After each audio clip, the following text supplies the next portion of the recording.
ছাত্ৰ-ছাত্ৰীসকল আজি মই তোমালোকৰ অষ্টম শ্ৰেণীৰ ইংৰাজী পাঠ্যপুথি দ্য প্ৰিন্স অফ পানী দিহিং পাঠটো আলোচনা কৰিম। চাবা দ্য প্ৰিন্স অফ পানী দিহিঙৰ ৰাজকুমাৰ। You all know what happens when it rains heavily during the monsoon season and floods come.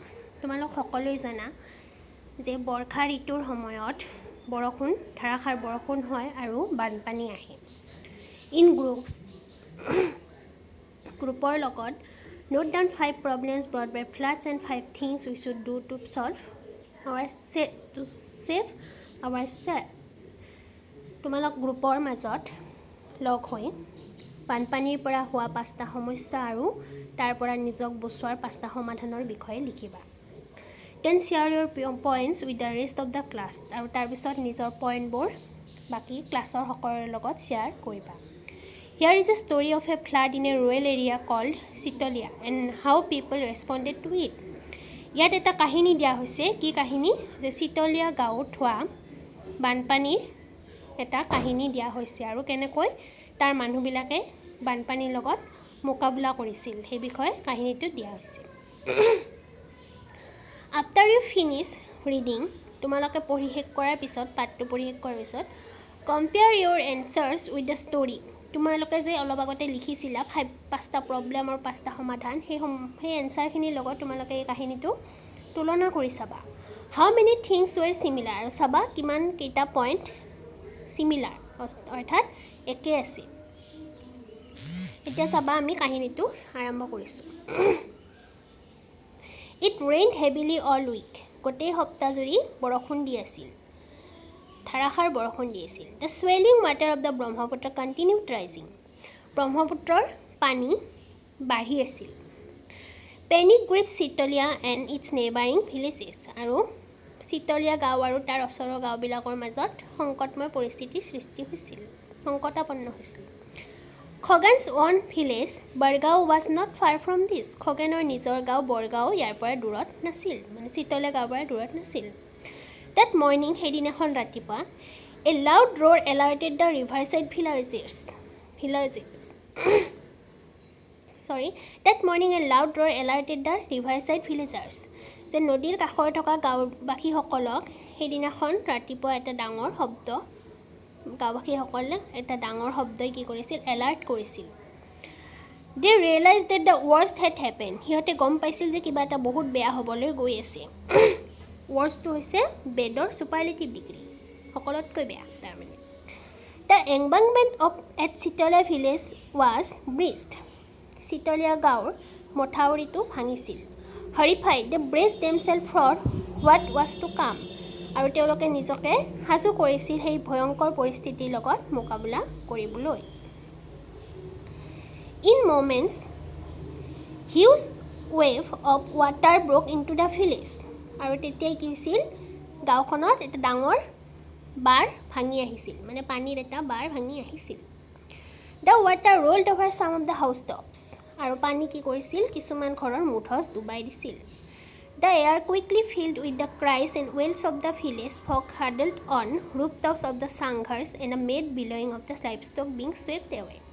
আৰু কি হৈছিল যে চাংঘৰত থকা গাঁওবাসীসকলৰ হাই কান্দন নে কি কৰিছিল গোটেই চিতলিয়া গাঁৱৰ গোটেই বতাহ ভৰি পৰিছিল হাই কান্দনেৰে হাই উৰুমি আৰু কান্দনেৰে আৰু কি হৈছিল তেওঁলোকৰ পোহনীয়া জীৱ জন্তুবিলাকো বানপানীত উটি গৈছিল।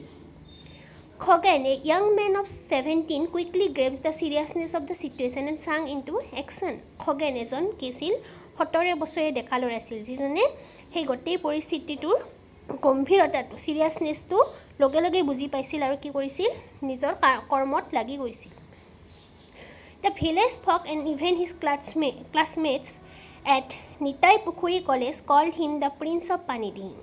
গাঁৱৰ মানুহবিলাকে বা গাঁওবাসীসকলে আৰু তাৰ নিজৰ সহপাঠীসকলে খগেনৰ সহপাঠীসকলে কিহৰ সহপাঠী যে নিতাই পুখুৰী কলেজৰ তাৰ সহপাঠীসকলে তাক কি বুলি মাতিছিল প্ৰিন্স অফ পানী দিহিঙৰ ৰাজকুমাৰ বুলি মাতিছিল। He is a brave fellow. তেওঁ এজন সাহসী মানুহ আছিল বা ল'ৰা আছিল। They often said সিহঁতে প্ৰায় কৈছিল সিহঁতে কি কৈছিল যে সি এজন সাহসী ল'ৰা সেই বুলি সিহঁতে প্ৰায় কৈছিল।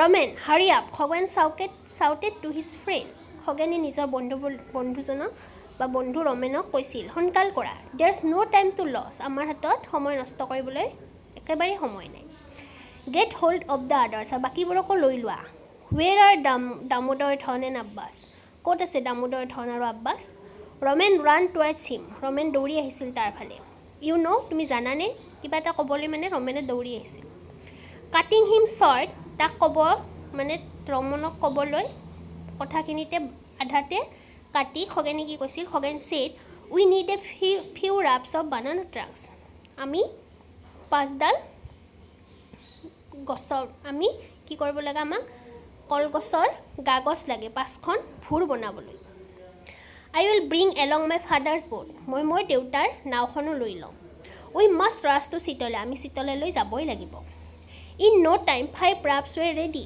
আৰু কোনো সময় নষ্ট নকৰাকৈ পাঁচখন ভুৰ বনোৱা হৈছিল each one steered with long poles by two boys আৰু গোটেইখন ভুৰক কি কৰিছিল দুজনকৈ লৰাই প্ৰত্যেকখন ভুৰক দীঘল মাৰি একডালেৰে ৰেডি কৰিছিল মানে ভুৰখন চলাবলৈ the fleet of the rafts with Khoghen's boat in the lead now raced towards চিতলীয়া খগেনৰ নাওখনৰ সৈতে বাকী ভুৰকেইখন কি হৈছিল চিতলীয়া গাঁৱৰ পিনে ঢাপলি মেলিছিল the maroon had to be rescued in no time অসহায়সকলক আমি কি কৰিব লাগিব সহায় কৰাৰ কাৰণে মানে অসহায়সকলক উদ্ধাৰ কৰাৰ কাৰণে সময় নাছিল আৰু বেছি by the time the people of Sitalia had been evacuated to the high grounds of the school building সেই সময়ত কি আছিল চিতলীয়া গাঁৱৰ মানুহবিলাকে স্কুলৰ বিল্ডিং এটা ওখ ঠাইত থিতাপি লৈ আছিল কাৰণ বানপানী সিহঁতক যাতে উটুৱাই নিব নোৱাৰে Khagen and his friend were exhausted Khagen আৰু তাৰ বন্ধুবিলাক কি আছিল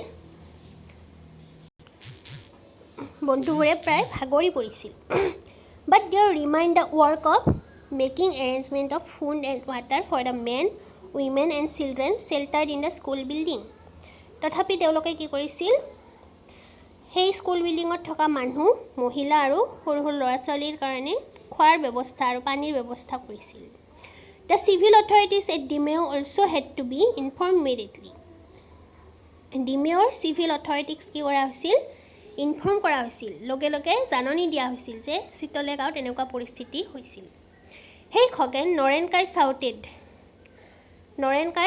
কি কৰিছিল from across the stretch of the flood water বানপানী হিমুৰৰ পৰা নৰেনকাই চিঞৰিছিল সেই খগেনক চিঞৰিছিল ডক্টৰ হাতী Barua and his wife are stranded in their hospital quarters at Kotiori do something will you কি ডক্টৰ হাতী বৰুৱা আৰু তেওঁৰ ঘৈণীয়েকে কৈছিল কটিয়ৰিৰ হস্পিটাল কোৱাৰ্টাৰত আবদ্ধ হৈ আছিল বানপানীত do something কিবা এটা কৰা will you কৰিবানে ওকে নৰেনকাই shouted খগেনে তেতিয়া কৈছিল ঠিক আছে নৰেনকাই ডম্বৰু hop into the boat ডম্বৰু নাওখনত জাপ মাৰি উঠা we have got a job আমাৰ আৰু এটা কাম আছে he called out to one of his friend সি তাৰ আন এজন বন্ধুক কৈছিল then he steered the boat towards the dispensary আৰু তাৰপিছত সি কি কৰিছিল নাওখনৰ গতি ডিস্পেন্সাৰী অৰ্থাৎ চিকিৎসা বা হস্পিটালৰ পিনে লৈ গৈছিল he had a knack of solving all kind of problems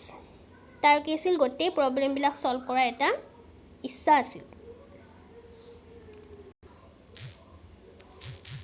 আছিল বা তাৰ কি আছিল সাহস আছিল বা আদত আছিল অভ্যাস আছিল গতিকে আজি আমি এইখিনি পাঠটো পঢ়িলোঁ তোমালোকে ভালদৰে শুনি লৈ পঢ়ি চাবা ধন্যবাদ